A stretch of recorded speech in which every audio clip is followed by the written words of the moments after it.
दोस्तों, एक छोटे से कस्बे में एक रिक्शा चालक रहता था। उसका नाम था नत्थू और उसकी पत्नी का नाम था माया।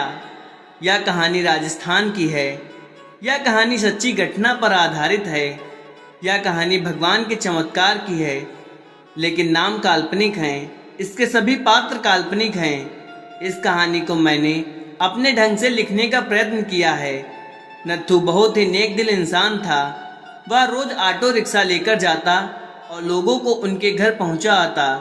उसका व्यवहार एक छोटे बच्चे से लेकर बड़े बुजुर्ग सभी व्यक्तियों से बहुत ही अच्छा था।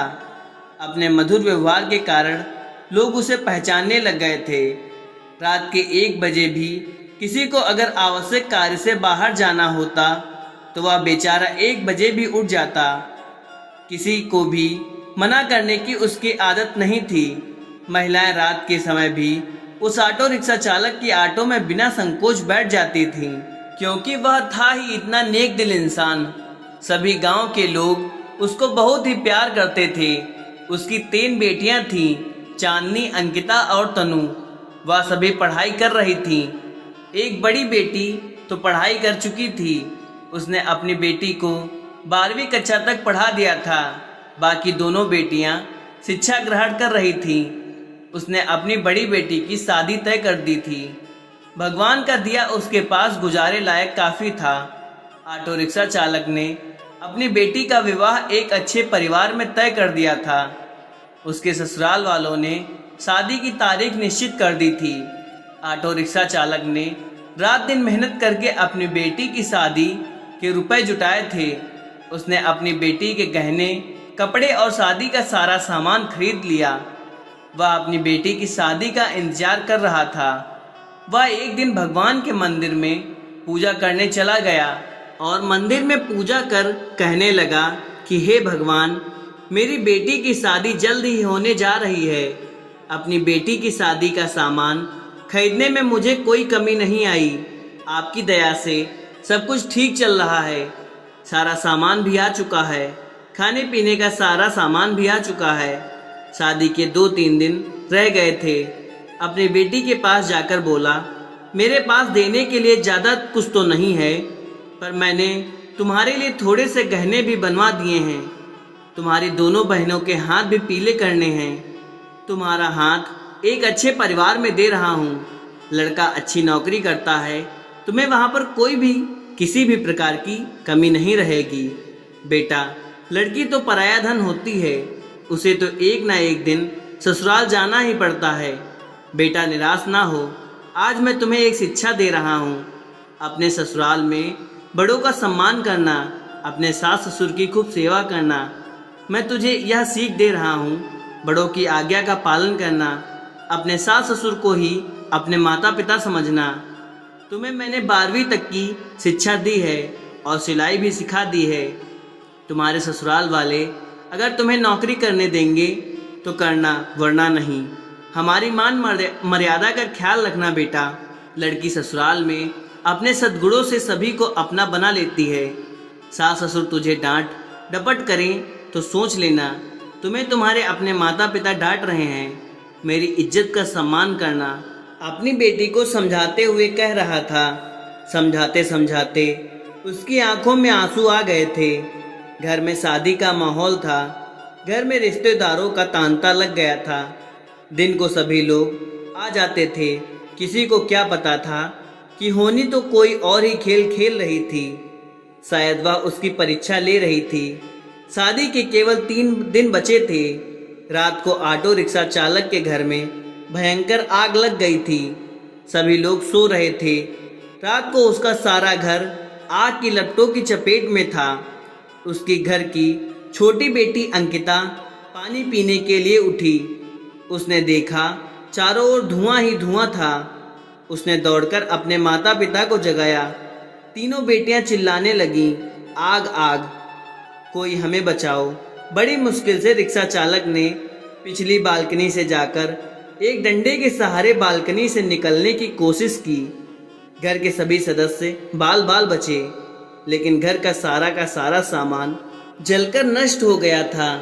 चांदनी भी बेहोश हो गई थी। दोनों बहनें भी चक्कर खाकर गिर पड़ी थीं। चांदनी को थोड़ा थोड़ा होश था। लोगों ने उन सबको बड़ी मुश्किल से बाहर निकाला। थोड़ी देर पहले जहां खुशियां छा रही थीं, वहां का दृश्य देखा भी नहीं जा रहा था। जो भी देखता उसकी आंखों में आंसू निकलते। बेचारा अब क्या करेगा? बिना शादी के ही बेटियां रहेंगी।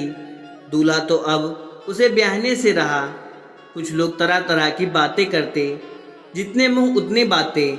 चांदनी दौड़ी दौड़ी अपने पिता के पास जाकर बोली, पापा, आप निराश ना हो।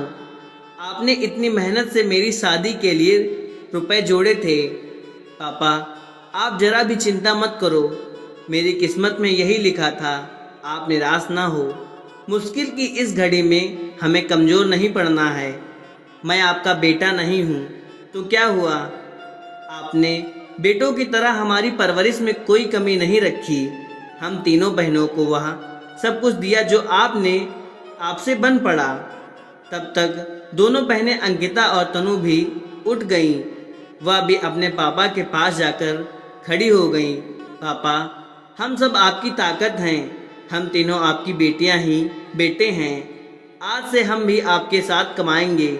और फिर चांदनी बोली, पापा, अगर वह लड़का जिसे आपने मुझसे शादी करने के लिए चुना है, अगर मुझसे सच्ची मोहब्बत करता होगा तो यह सब देखकर भी शादी के लिए इनकार नहीं करेगा और मैं भी उसे खुशी खुशी स्वीकार करूंगी।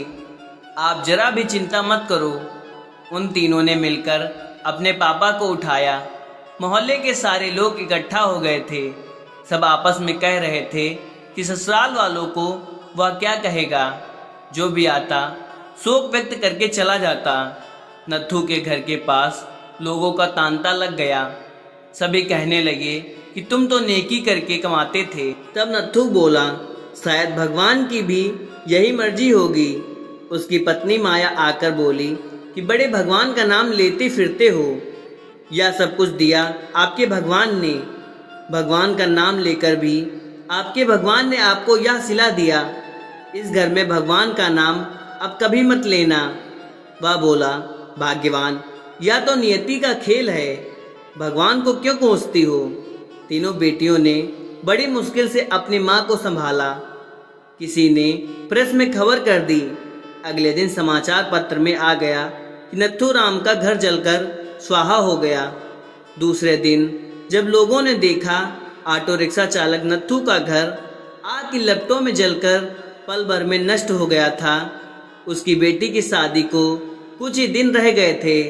बेचारा अपनी बेटी की शादी कैसे करेगा? जिस किसी भी ने यह सुना वह आए बिना न रह सका। जितने भी लोग उसको जानते थे सब के सब आकर ना जाने क्या क्या लाए। उसका घर उपहारों से भर गया।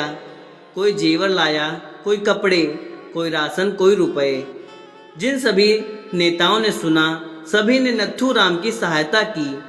वह था ही इतना नेक इंसान और उसकी बेटी की शादी में कोई भला क्यों नहीं आता। शाम तक उसके घर में न जाने कितने रुपए इकट्ठे हो चुके थे। जब तीनों बेटियों ने अपने पापा को सारे रुपए थमाए, उन सबको तो अपनी आंखों पर विश्वास ही नहीं हो रहा था कि जहां पर सब कुछ नष्ट हो गया था वहां पर उनके पास इतना रुपया इकट्ठा हो गया था कि वह बैठे बिठाए तीनों बेटियों की शादी आसानी से कर सकता था। भगवान जब देता है तो छप्पर फाड़ कर देता है। उसने बड़ी धूमधाम से मंदिर में अपनी बेटी की शादी की। लोग आपस में कह रहे थे कि इस नेक दिल इंसान की सहायता भगवान क्यों नहीं करते। आज तो भगवान के चमत्कार पर सभी को विश्वास हो गया था। भगवान जो करता है अच्छा ही करता है। नत्थू राम की पत्नी आकर बोली, मुझे माफ़ कर देना। गुस्से में भगवान के लिए ना जाने क्या क्या अपशब्द कह गई। तीनों बेटियां मुस्कुराकर अपनी माँ को देख रही थीं। थोड़ी देर पहले जहाँ पर रुदन था वहीं पर सभी के चेहरों पर खुशी झलक रही थी। भगवान की माया प्रबल है। वह इंसान की कड़ी से कड़ी परीक्षा लेने में कोई कसर नहीं छोड़ता। नत्थू राम और उसकी बेटियों ने मुसीबत की घड़ी में मिलकर एक दूसरे का साथ दिया, अपने हौसले को डगमगाने नहीं दिया। उसकी बेटियों ने एक बेटे की तरह अपने पिता के विश्वास को ठेस नहीं पहुंचने दी। भगवान ने रातों रात छप्पर फाड़कर उसकी सहायता की। वह बोला, इतने रुपए इकट्ठे हो गए हैं जिससे मैं तुम तीनों की शादी भी आसानी से कर सकता हूँ। और भक्ति में ही शक्ति है। दोस्तों, अगर आप लोगों को यह वीडियो पसंद आई हो तो एक लाइक, शेयर और चैनल को सब्सक्राइब अवश्य करें। धन्यवाद। हर हर महादेव। जय श्री श्याम।